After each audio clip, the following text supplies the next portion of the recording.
और ये प्रूफ करके भी दिखलाएंगे कि आपका एसएससी और बैंक और इससे एलायड जो एग्जामिनेशन होता है, रेलवे या कोई भी हो, है ना, मिनिमम 70% क्वेश्चन हम आपको क्लासरूम से देंगे एग्जामिनेशन में, है ना। ये मेरा प्रॉमिस है आपको, ठीक है।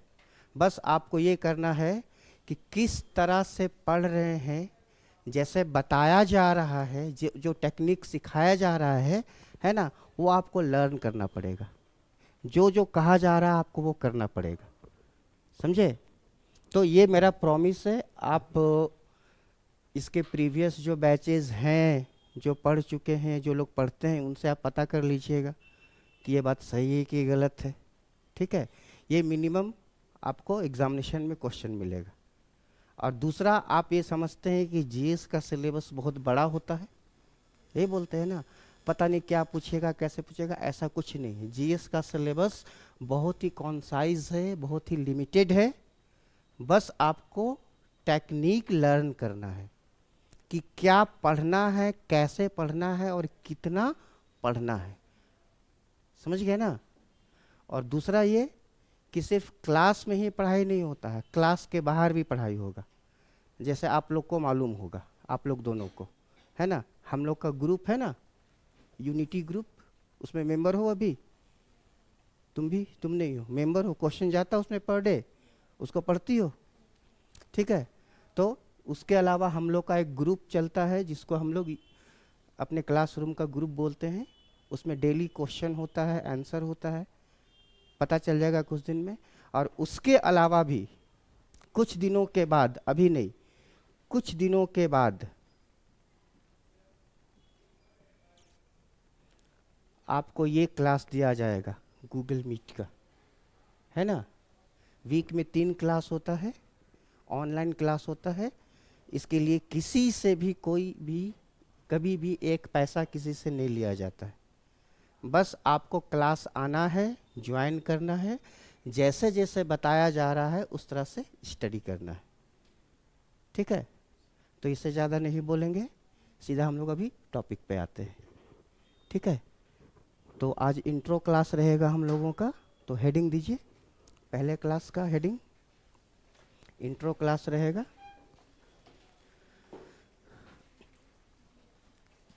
फंडामेंटल ऑफ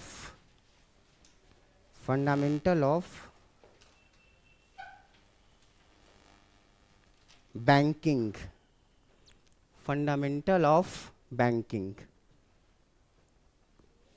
ठीक है।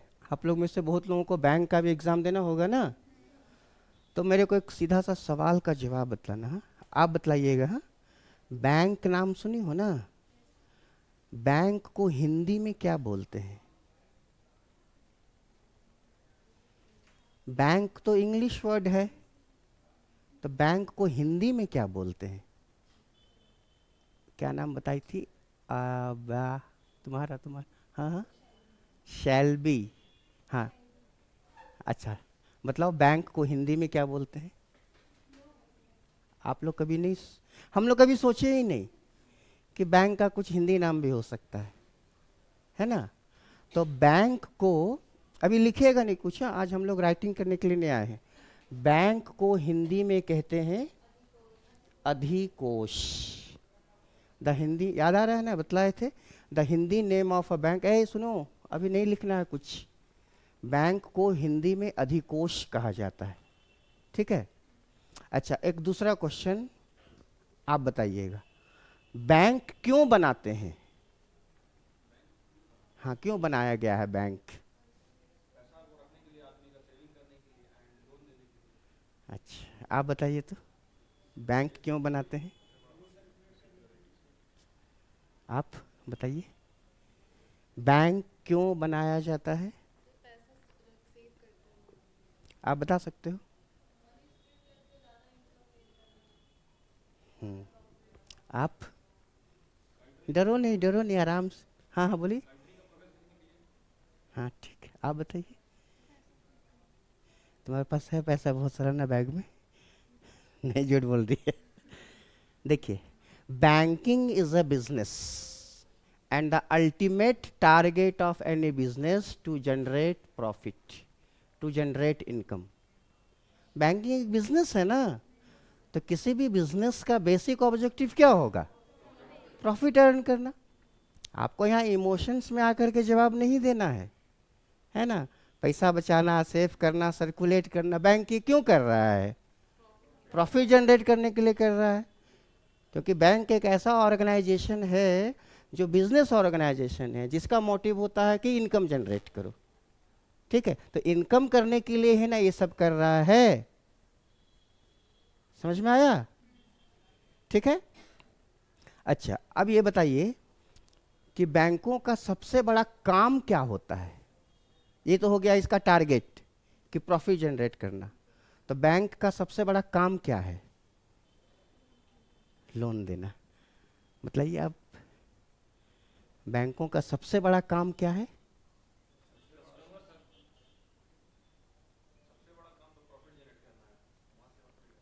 वो तो बनाया गया इसीलिए।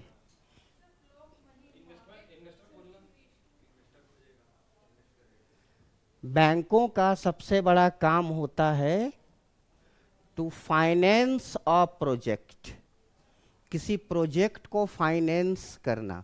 जैसे आप बोलते हो ना लोन देना, तो लोन क्या तुमको पकड़ के ले जाएगा जबरदस्ती की लोन ले लो? पहले आपको प्रोजेक्ट बनाना पड़ेगा और आप उस प्रोजेक्ट को बैंक को सबमिट करोगे। देन अगर वो सही रहा तो बैंक आपके प्रोजेक्ट को फाइनेंस कर देगा। तो basic function of a bank to finance a project and the basic objective of a bank to generate profit. ये दो बेसिक फंडामेंटल है। क्लियर हो गया है ना? तो इसको लिखे थोड़ा सा। अच्छा, हिंदी इंग्लिश दोनों में कोई दिक्कत नहीं है? किन्हीं को हिंदी में दिक्कत है? हिंदी में और इंग्लिश में किन को प्रॉब्लम है? आप लोगों को। तो ऐसा करते हैं कि हम लोग समझने के हिसाब से लिख लेंगे तो काम चल जाएगा। ठीक है, तो इसमें लिखिए पहला number, the Hindi name of a bank. The Hindi name of a bank, dash दे करके लिखिए अधिकोष। हिंदी में लिखिएगा अधिकोष। दूसरा number, the basic objective of a bank. The basic objective of a bank to generate profit, to generate profit, और you can say to generate income, है ना? Why? Because bank is a business organisation, और किसी भी business का ultimate target क्या होता है? इनकम जनरेट करना होता है। ठीक है, अगला नंबर लिखिए, तीसरा number, the basic function of a bank. The basic function of a bank to finance a project, to finance a project, to finance a project. अच्छा, अब यहाँ पर आप एक चीज़ अच्छे से समझ लीजिए कि हम लोग यहाँ पर जो क्लास में आगे पढ़ेंगे उसमें 70 से 80% हम लोग जो पढ़ाई करेंगे वो किसी टेक्स्ट बुक का नहीं होगा, किसी गाइड का नहीं होगा। सारा का सारा पढ़ाई जो है वो फंक्शनल होगा। हम पढ़ाते वक्त, ये वाले टॉपिक को पढ़ाते वक्त न्यूज़पेपर का, डिफरेंट टाइप का जो वेबसाइट का सोर्सेस है वो सब को यूज़ करते हैं, है ना? आप किताब को पढ़ने के लिए, गाइड को पढ़ने के लिए यहाँ पर नहीं आए हैं कि गाइड को पढ़ें, जो मार्केट में बुक अवेलेबल है उसी को पढ़ लें। तो आप यहाँ पर क्यों आए हैं? आप अपना पैसा और समय क्यों यहाँ लगा रहे हैं? उसके लिए तो नहीं लगा रहे हैं, है ना? तो इसीलिए जो आपका क्लासेस होगा वो अपार्ट फ्रॉम द बुक होगा जो मार्केट में आपको मिलता है। हाँ, अगर ज़रूरत रहता है तो कुछ कुछ किताबी भाषा भी लिखवाना पड़ता है ना? वो तो ज़रूरी है, लेकिन 70-80% से ज़्यादा हम लोगों का क्लास किताब का नहीं होगा, वो आपको खुद धीरे धीरे पता चलेगा। ठीक है। अच्छा, जो बैंक होते हैं ना वो एफआई होते हैं। एफआई का मतलब फाइनेंशियल, हाँ वो भी ठीक है, financial intermediator. Banks are financial intermediator. तो इसको लिखिए next number. Banks are financial intermediator. Bank वित्तीय मध्यस्थ होते हैं, वित्तीय मध्यस्थ होते हैं। ठीक है। कैसे? अगर आपसे कोई पूछे, हाँ हाँ ठीक है, आप बताइए। How come a bank is a financial intermediator?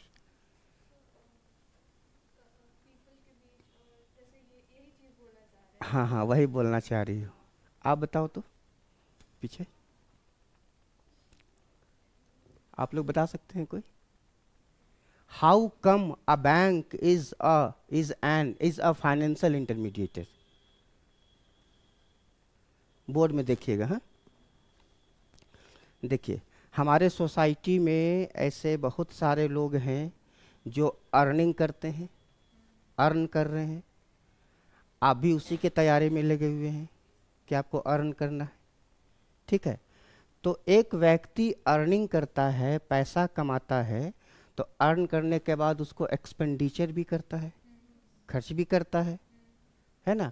Various type का एक्सपेंडिचर आप देखिए ना अपने घरों में, आपके पापा, आपके भैया, मम्मी जो अर्न कर रहे हैं तो एक्सपेंडिचर करते हैं ना। ठीक है। तो एक व्यक्ति ने अर्न किया और अर्न करने के बाद एक्सपेंडिचर किया, लेकिन ह्यूमन नेचर क्या होता है कि हम जितना भी अर्न कर रहे हैं तो उस अर्निंग में से एक्सपेंडिचर तो करें, लेकिन साथ के साथ कुछ पैसे को हम सेविंग्स कर लें, बचा लें, है ना। तो हम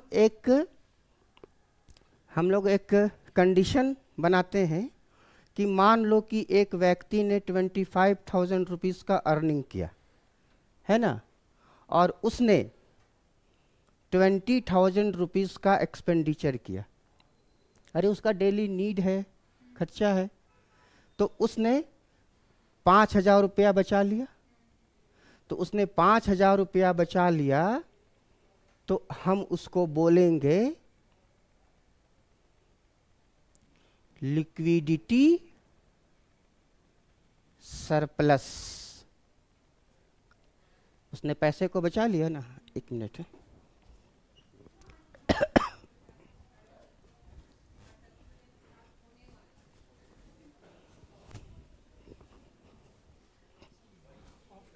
अच्छा अच्छा,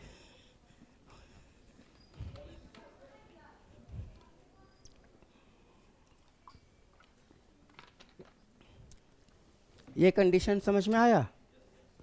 एक लड़का है जो 25,000 रुपया अर्न करता है, 20,000 रुपया एक्सपेंडिचर करता है और 5,000 रुपया बचा लेता है। तो उसको हम टेक्निकल भाषा में बोलेंगे कि ही इज लिक्विडिटी सरप्लस। अब यहाँ पर क्वेश्चन आता है कि लिक्विडिटी का मतलब क्या होता है ना। आपके बैग में, आपके पॉकेट में जो पैसा कैश के रूप में रखा हुआ है या मार्केट में जो पैसा सर्कुलेट हो रहा है, उसको बोलते हैं कि वो लिक्विड पैसा है, उसमें लिक्विडिटी है। अभी तुम्हारे पॉकेट में पैसा है, नीचे गई या फिर मालूम चला कि कुरकुरे खाना है ना, तो वो तुम्हारे हाथ से निकल गया कि नहीं, क्योंकि वो बहुत ज़्यादा लिक्विड है ना। तो इस व्यक्ति के पास में 5,000 का लिक्विडिटी है। ठीक है। तो अब इसने क्या किया कि अपने उस पैसे को बैंक में ले जा करके जमा कर दिया। ठीक है। तो जब ये व्यक्ति बैंक में पैसा को जमा करेगा तो इसका मतलब ये होगा कि इस लड़के ने बैंक को उधार दिया है। आप जो पैसा जमा करते हैं तो आप बैंक को उधार देते हैं, ठीक है। तो अब इसने जो जमा किया इसको कहा जाएगा प्राइमरी डिपॉजिट, प्राथमिक जमा, ठीक है। तो चलो हम मानते हैं कि इसने 5,000 रुपया जमा कर दिया और बैंक ने उसको कहा कि देखो तुम मेरे को 5,000 देते हो ना, सो हम तुमको 4% का इंटरेस्ट देंगे, क्योंकि हम जमा करते हैं तो रेट ऑफ इंटरेस्ट मिल रहा है यहाँ पर, ठीक है। तो यहाँ पर रेट ऑफ इंटरेस्ट जनरेट हो रहा है, इसका मतलब कि हमने या उस लड़के ने बैंक को उधार दिया है, ठीक है। अच्छा, अब यहाँ पर एक दूसरा व्यक्ति है, ठीक है। यहाँ पर तुम हो, तुमको एक ब्यूटी पार्लर खोलना है, ठीक है। तुम चाहती हो कि हम सब लड़कियों का मेकअप करके उसको खूब सुंदर बना दें, ठीक है। तो ब्यूटी पार्लर खोलने के लिए तुम्हारे पास पैसा है, लेकिन कुछ पैसे की कमी है।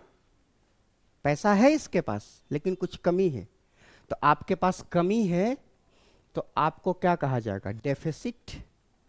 कमी को क्या बोलते हैं? डेफिसिट बोलते हैं। तब ये क्या करेगी कि एक प्रोजेक्ट तैयार करेगी कि मेरे को एक ब्यूटी पार्लर खोलना है, और उसने बैंक में प्रोजेक्ट को जमा कर दिया, ठीक है। बैंक बोलता है कि ठीक है हम आपको लोन देंगे। तो बैंक ने इसको मान लो कि 5,000 रुपया लोन दे दिया और कहा कि हम आपको 5,000 रुपया देते हैं, लेकिन हम आपसे 10% रेट ऑफ इंटरेस्ट लेंगे, है ना। तो यहाँ पर देखिए प्लस और माइनस ये दोनों एक दूसरे को तो जानता नहीं है ना, लेकिन बैंक जो है वो दोनों को मिलाने का प्लेटफॉर्म है। सो बैंक्स आर फाइनेंशियल इंटरमीडिएटर। समझ में आया? अच्छा, अब देखो यहाँ पर क्या हो रहा है कि बैंक जब आपसे उधार ले रहा है तो आपको 4% रेट ऑफ इंटरेस्ट दे रहा है ना। और वही बैंक जब दूसरे को उधार दे रहा है तो उससे 10% ले रहा है। तो दोनों के बीच का डिफरेंस क्या है? 6%। तो इसी डिफरेंस को बोलते हैं निम, नेट इंटरेस्ट मार्जिन। और यही बैंकों का इनकम है। बैंक ऐसे ही कमाते हैं, समझे। तो एग्जामिनेशन में आपसे पूछा जाएगा what is the meaning of निम, है ना। अगर आजकल के एग्जाम के पैटर्न के हिसाब से देखा जाए तो बैंकों के एग्जामिनेशन का 70 से 80% क्वेश्चन केवल फाइनेंशियल करंट अफेयर्स का आता है ना। आप जानते हैं कि SBI, HDFC काफ़ी बड़ा बैंक है। एग्ज़ाम रहेगा आपका, और अगर बैंक का निम आया होगा, उसका रिपोर्ट पब्लिश हुआ होगा, तो तुरंत एग्ज़ाम में पूछ देगा कि अभी HDFC बैंक का निम कितना रिकॉर्ड हुआ है। इस टाइप से क्वेश्चन आता। पहले आपको पता होना चाहिए कि हमको पढ़ना क्या है ना। तभी जा कर के आप जो है ना सब्जेक्ट के प्रति आपका इंटरेस्ट क्रिएट होगा और ये समझ में आएगा कि हाँ हमको इस लेवल तक जाना है, इससे अधिक नहीं जाना है, ठीक है। तो अब यहाँ पर देखो बैंक ने इन दोनों को आपस में मिला दिया, और इन दोनों को मिलाने से उसको 6% का प्रॉफिट जनरेट हुआ, नेट इंटरेस्ट मार्जिन, है ना। तो आप नेट इंटरेस्ट मार्जिन को चाहे तो रुपया में नेट इंटरेस्ट इनकम ऐसे भी लिख सकते हैं, NII। 6% रुपया में कुछ ना कुछ आ रहा है ना, तो नेट इंटरेस्ट इनकम हो गया। तो दुनिया भर की बैंकें, दुनिया भर के फाइनेंशियल ऑर्गेनाइजेशन बस इसी फंडामेंटल पर काम करते हैं। क्लियर हो गया है? दोबारा से बतला दें इसको, क्लियर हो गया है ना। अच्छा, अब देखिए इस लड़के ने जो जमा किया वो था प्राइमरी डिपॉजिट, प्राथमिक जमा। ये 5,000 रुपया किसका है? बैंक का है कि उस लड़के का है? उस लड़के का है ना। तो उसको हम बोलेंगे प्राइमरी डिपॉजिट। अच्छा, अब ये 5,000 रुपया एक एसेट है। अब वो एसेट किसके पास चला गया? बैंक के पास। तो बैंक इस 5,000 रुपया का एसेट अंडर मैनेजमेंट करेगा। उस पैसे का मैनेजमेंट करने का अधिकार किसको है? बैंक को है। क्या आप अपने पैसे को जमा करके कभी बोलते हैं बैंक को कि देखो मेरा पैसा उसको उधार मत देना, उसको देना? क्योंकि आपका पैसा तो एसेट अंडर मैनेजमेंट चला गया। ठीक है, तो बैंकों में हम जो कुछ भी जमा कर रहे हैं वो बैंक उसको AUM करता है, एसेट्स अंडर मैनेजमेंट चला जाता है। किसके मैनेजमेंट में? बैंक के मैनेजमेंट में चला जाता है। ठीक है, तो अब यहां पर उस बैंक ने इसको उधार दिया। ठीक है, अब ये पैसा रेट ऑफ इंटरेस्ट के साथ दोबारा बैंक में आएगा, है ना?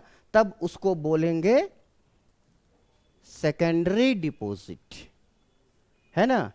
तो बैंक प्राइमरी को क्या चीज में कन्वर्ट कर दिया? सेकेंडरी में कन्वर्ट कर दिया। ठीक है, अच्छा अब इसको आप दूसरे तरीके से समझिए। 5,000 रुपया एक क्रेडिट है जो बैंक में जमा हुआ। ठीक है, उसके बाद ये 5,000 रुपया रेट ऑफ इंटरेस्ट के साथ दोबारा बैंक में आ गया, तो दोबारा बैंक में क्रेडिट हुआ, है ना?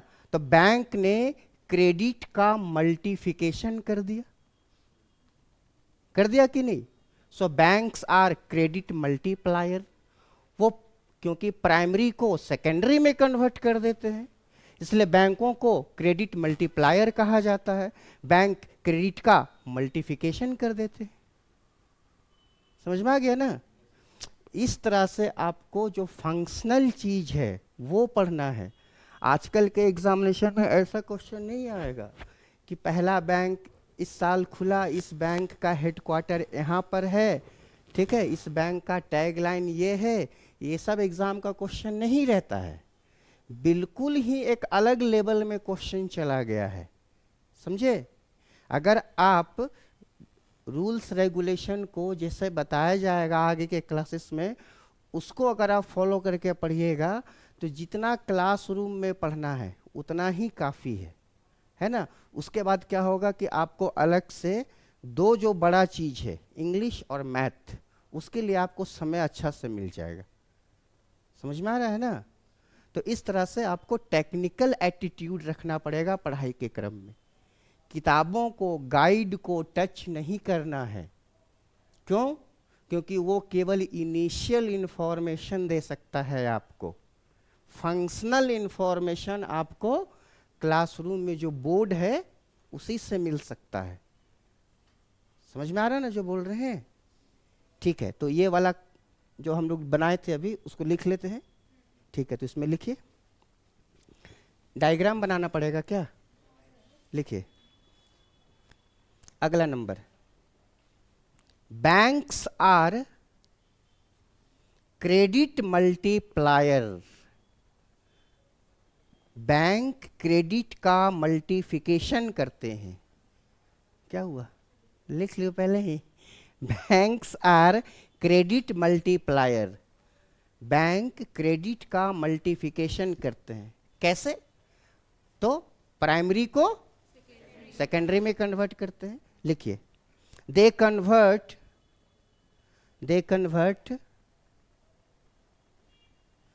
Primary deposit, they convert primary deposit into secondary deposit. They convert primary deposit into secondary deposit. Clear हो गया है? अच्छा, अब आप एग्जाम्पल से ये देखे थे कि उस लड़के ने 5,000 रुपया जमा किया तो बैंक बोला कि तेरा बहुत बहुत शुक्रिया, जमा किए हो, हम तेरे को 4% दे देंगे, है ना? और वही जब तुम उधार लेने गई थी, अभी याद आ रहा है ना? सुनो, तुम ही ना उधार लेने गई थी। तो बैंक तुमको बोल रहा है कि 10% तुमसे लेंगे।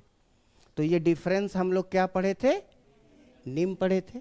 तो जरा ध्यान से सुनिएगा, difference between interest expenditure, bank यहां पर 4% इंटरेस्ट खर्च कर रहा है कि नहीं, और इंटरेस्ट रिसिप्ट प्राप्त कितना हो रहा है, 10%। तो difference between interest expenditure and interest receipt is called निम।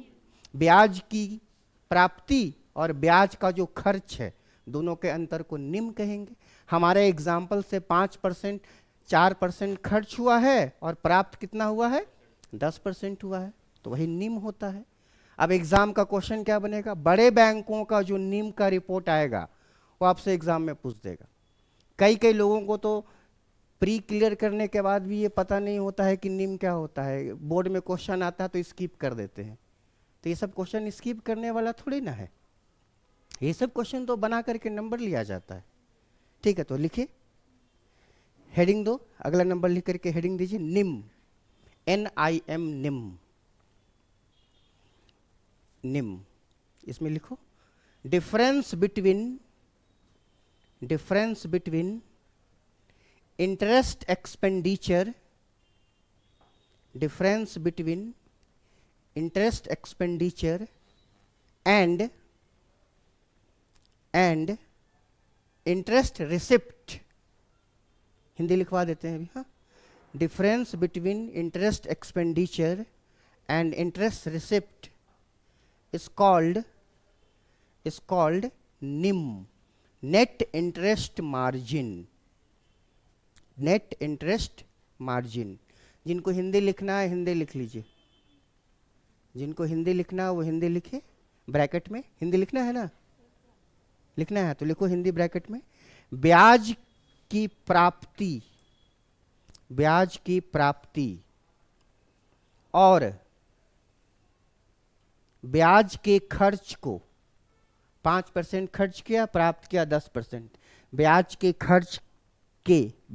खर्च के डिफरेंस को, अंतर को निम कहा जाता है, नेट इंटरेस्ट मार्जिन कहा जाता है। ठीक है ना। तो ये दुनिया भर के फाइनेंशियल ऑर्गेनाइजेशंस का, बेसिकली बैंकों का बिजनेस करने का तरीका होता है ना। जिस बैंक का निम जितना अच्छा होगा वो बैंक उतना ही अच्छा समझा जाएगा, है ना। निम का डिफरेंस ज़्यादा होना चाहिए ना, कि 5% इंटरेस्ट पे करें 15% मिल जाए। तो जिसका जितना अच्छा निम वो उतना अच्छा बैंक। क्लियर हो गया है। इसमें दोबारा बतलाना है किसी चीज को नहीं, आराम से बोलिएगा, ऐसे घबराने का जरूरत नहीं है ना। जो पूछना होगा ना उसको पूछ लेना। समझ में आ गया ना। डरने का या फिर कुछ ऐसा करने का जरूरत नहीं है, सोचने का कि दोबारा नहीं बतलाया जाएगा। ठीक है। हम किसी से कभी ऊंची आवाज़ में बात नहीं करते, मेरा आदत नहीं है ना। सिंपल साधारण आवाज़ में बात करिए। स्टूडेंट है, नया चीज़ को लर्न करिए, एग्ज़ाम निकालिए। यहाँ पर आप केवल एग्ज़ाम निकालने के पर्पज़ से आए हैं। ठीक है। उसके लिए जितना भी रिसोर्स अवेलेबल है सबको यूटिलाइज करना है। ठीक है। अच्छा,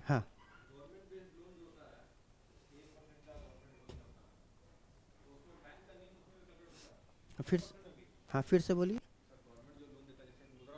हाँ हाँ हाँ, तो बैंक अपना प्रॉफिट थोड़ी ना छोड़ेगा। तो तो उसमें क्या होगा ना कि गवर्नमेंट ऑफ इंडिया जो है वो बैंक को पैसा देगी कि भाई तेरा ये प्रॉफिट अपना रख लो और मेरा, हाँ हाँ, कि इतना तेरा, नहीं तो बैंक क्यों काम करेगा, मना नहीं कर देगा, है ना। सरकारी बैंक हो या प्राइवेट बैंक हो, गवर्नमेंट के बैंक को, जैसे एसबीआई मान लेते हैं, एसबीआई किसका बैंक है, भारत सरकार का। अब भारत सरकार ने, फिनांस मिनिस्ट्री ने एसबीआई को बोला कि देखो भैया ये काम कर दो मेरा, तो मना कर सकता है कि नहीं हम तेरा ये काम नहीं करेंगे। कोई भी सरकारी कंपनी गवर्नमेंट के ऑर्डर को डिनाई करने की पूरी शक्ति रखती है ना। भारत सरकार अपने ही बैंक से, एसबीआई से, पीएनबी से लोन लेती है कि हमको लोन दे दो, है ना।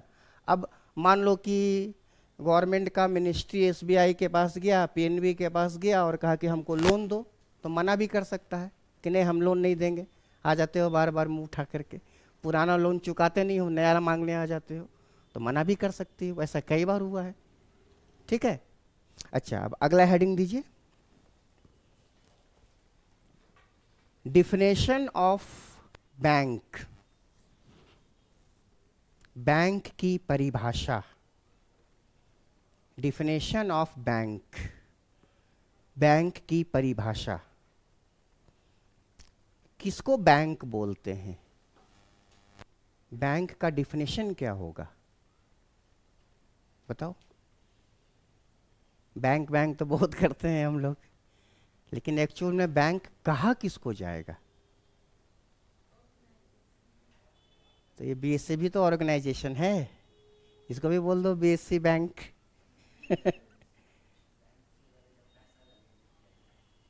अच्छा, यहाँ भी तो किए हो, फीस भरे हो कि नहीं? हाँ, अच्छा, केवल देन किए हो, लेन नहीं हुआ है। ठीक है, तो पहले बैंक का परिभाषा लिखते हैं। लिखिए, अकॉर्डिंग टू, सिंपल इंग्लिश है ना तो उसको हिंदी मत करना, है ना। According to banking regulation act 1949, according to banking regulation act 1949 section 5, कानून है तो कानून के सेक्शंस होते हैं ना। According to banking regulation act section 5, bank is an organisation, bank is an organisation, यानी कि बैंक एक संस्था होती है, ठीक है। Bank is an organisation who, जो कि हु, नंबर ए, हु, क्या चीज? अच्छा, नहीं जरूरत नहीं। हु, number A, accepts the deposit, जमाओं को स्वीकार करता है। एक्सेप्ट्स द डिपॉजिट, ये तो हम लोग अपने आंखों से देखते हैं, जाते हैं जाके पैसा जमा कर देते हैं, है ना, तो जमाओं को स्वीकार करता है, ठीक है। नंबर बी, अब उन जमाओं को क्या करता है? किसी को उधार दे देता है ना। तो number B, lend the deposit, जमाओं को उधार देता है। लेंड द डिपॉजिट, जमाओं को उधार देता है, लेंड द डिपॉजिट, ठीक है। और number C, return the deposit, return the deposit on demand, return the deposit on demand, मतलब मांगे जाने पर आपकी जमाओं को वो वापस कर देता है ना। आप एटीएम मशीन में गए हो ना, एटीएम मशीन में स्लॉट में कार्ड को डालते हो, है ना, तो आप बैंक से अपना पैसा मांग रहे हो ना, कि देखो हम तेरे यहाँ जमा किए हुए थे, मेरे जमा में से इतना पैसा हमको दे दो। तो क्या बैंक आपसे कोई सवाल करता है? आपके डिमांड के अकॉर्डिंग बैंक बिना कोई सवाल किए आपके पैसे को लौटा देता है ना। आप अभी जमा करो और 10 मिनट के बाद निकाल लो, बैंक कुछ बोलेगा? नहीं बोलेगा, है ना। तो बैंक एक ऐसा ऑर्गेनाइजेशन है, ये तो हम जानते हैं कि वो जमाओं को स्वीकार करता है, ठीक है। दूसरा, हमारे ही पैसे को उधार बांट देता है। और तीसरा, जिसने जमा किया मांगे जाने पर इमीडिएट उसके पैसे को वापस कर देता है ना। तो जो ये फंक्शन करता है उसी को बैंक कहते हैं। क्या आप सहारा में, LIC में अभी जमा करके 2 दिन के बाद, 2 घंटे के बाद पैसे को वापस मांग सकते हो? मांगोगे तो भगा देगा, हाँ देगा नहीं, है ना। लेकिन बैंक ही एक ऐसा ऑर्गेनाइजेशन है जो डिपॉजिट को डिमांड किए जाने पर रिटर्न कर देता है। बैंक से पैसा निकालने गई हो कभी ATM से, तो पहले मैनेजर को फ़ोन की हो, है मैनेजर पैसा निकालने आ रहे हैं? नहीं ना, हमने डिमांड किया, बैंक ने हमारा पैसा लौटा दिया। ठीक है, तो जो ये काम करता है उसी को हम कहते हैं बैंक। ठीक है, तो बैंक मांगे जाने पर पैसा क्यों लौटाता है? क्योंकि बैंक हमको कासा देता है, current account and savings account. ठीक है, तो हेडिंग दीजिए Kasa, CASA, Kasa, current account and savings account. ये वर्ड आप लोग पहले जरूर सुने होंगे, current account and savings account. ठीक है, यहाँ बोर्ड में देखिए, आपने अकाउंट खोला हुआ है कौन से बैंक में? PNB में। तो ये PNB में जब अकाउंट खोलने गया होगा तो पहले तो एक फॉर्म भरा होगा, तुमने अपना नाम और पता नहीं क्या क्या सब होता है सब भर दिया होगा। उसके बाद तुमने अपना स्मार्ट वाला फोटो लगाया होगा, फोटो लगा दिया। तो इसके बदले बैंक ने आपको एक अकाउंट नंबर दिया होगा। ठीक है, अब आपने उस अकाउंट नंबर में पैसे को जमा किया होगा, है ना। आमतौर पर हम लोग क्या करते हैं कि सेविंग्स अकाउंट ही ओपन करते हैं, है ना। तो चलो आपने सेविंग अकाउंट ओपन किया, है ना, तो आपने इसमें कुछ पैसा जमा किया होगा। तो जब आप अपने अकाउंट में पैसा जमा करते हो तो बैंक उसको बोलता है डिमांड डिपॉजिट, ड्राफ्ट नहीं, डिमांड डिपॉजिट, है ना। और बैंक आपको बोलता है कि देखो तुमने अपने अकाउंट में जो पैसा जमा किया है वो डिमांड डिपॉजिट है, तुम जब भी चाहो 24/7 जब भी चाहो अपने पैसे को मेरे से मांग लेना, वापस ले लेना। हम कोई भी सवाल जवाब किए बिना तुम्हारे पैसे को उसी समय वापस कर देंगे, है ना। तो जब आप अपने अकाउंट में पैसा जमा किए तो वो डिमांड डिपॉजिट है, यानी कि आपने अपने अकाउंट में जो जमा किया है वो बैंक के ऊपर डिमांड लायबिलिटी है। क्योंकि बैंक को मालूम है कि ये आई थी जमा करने, पता नहीं 2 घंटे के बाद निकाल ले, 2 महीने के बाद निकाल ले, तो बैंक के ऊपर लायबिलिटी है कि नहीं, कि जब मांगेगा तब पैसा हमको तो देना पड़ेगा। ठीक है, तो हम जो अकाउंट ओपन करते हैं ना, कासा, करंट अकाउंट और सेविंग अकाउंट, आगे हम बताएंगे ये क्या होता है। तो जो हम करंट अकाउंट और सेविंग अकाउंट जो जमा अकाउंट बनाते हैं तो वो क्या होता है, उसमें जो जमा करते हैं वो होता है डिमांड डिपॉजिट, है ना। जमा किए कभी भी निकाल लिए। तो डिमांड डिपॉजिट में जो भी जमा होगा वो बैंकों के लिए क्या होगा, डिमांड लायबिलिटी होगा, है ना। और अकाउंट के बिहाफ में ही बैंक चेकबुक इशू करता है, चेकबुक जारी करता है। आपने कभी सुना कि LIC का चेकबुक है? नहीं है ना।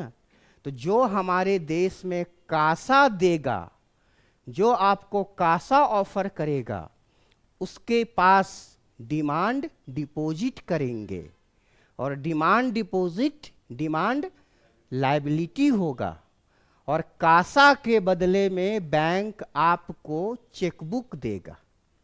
जो ऑर्गेनाइजेशन ये काम करेगा उसी को हम अपने देश में बोलेंगे कि ये बैंक है। बैंक बनने के लिए उस ऑर्गेनाइजेशन को कासा ऑफर करना पड़ेगा। है ना। अगर वो कोई ऑर्गेनाइजेशन है, फिनांस का काम करता है, लेकिन कासा नहीं दे सकता है, तो वो बैंक नहीं है। सीधा सा बात है, समझ में आ गया ना। अच्छा, अब यहां पर एक बड़ा कॉमन सा क्वेश्चन है। हमारे देश में LIC है, सहारा है, टाटा कैपिटल है, और क्या क्या ऑर्गेनाइजेशन है, एक थूथू फिनांस है, मुथूट फिनांस, सब थू करता है उसके ऊपर, सुने हैं ना, मुथूट फिनांस है। तो ये सारी कंपनियां फिनांस का काम करती हैं ना, तो क्या ये कासा देते हैं? नहीं देते हैं, लेकिन काम तो करते हैं फिनांस का। तो इनको हम कहते हैं NBFC, non bank finance company. वैसे ऑर्गेनाइजेशन जो फाइनेंस का काम करते हों लेकिन कासा नहीं देते हों, तो उनको कहते हैं शैडो बैंक, छाया बैंकें। तो जितने भी NBFC हैं, LIC शैडो बैंक है, मुथूट फिनांस शैडो बैंक है, Sahara, Tata capital, Bajaj capital, these are all shadow banks. Exam में पूछेगा कि भारत का सबसे बड़ा शैडो बैंक कौन है, तो LIC है सबसे बड़ा शैडो बैंक। क्लियर हो गया है? दोबारा बतलाएं इसको। तो क्या लिखे थे इसमें? बैंक का परिभाषा है ना, काशा। तो इसमें लिखिए number A, CASA, CASA dash दीजिए, डिमांड, डिमांड डिपॉजिट है। कुछ हिंदी में लिख लीजिएगा, कासा डिमांड डिपॉजिट है। किसके लिए? हम लोगों के लिए। Number B, CASA, CASA demand liability है। किसके लिए? बैंक के लिए। कासा डिमांड लायबिलिटी है, ठीक है। Next number, banks, banks CASA के बिहाफ में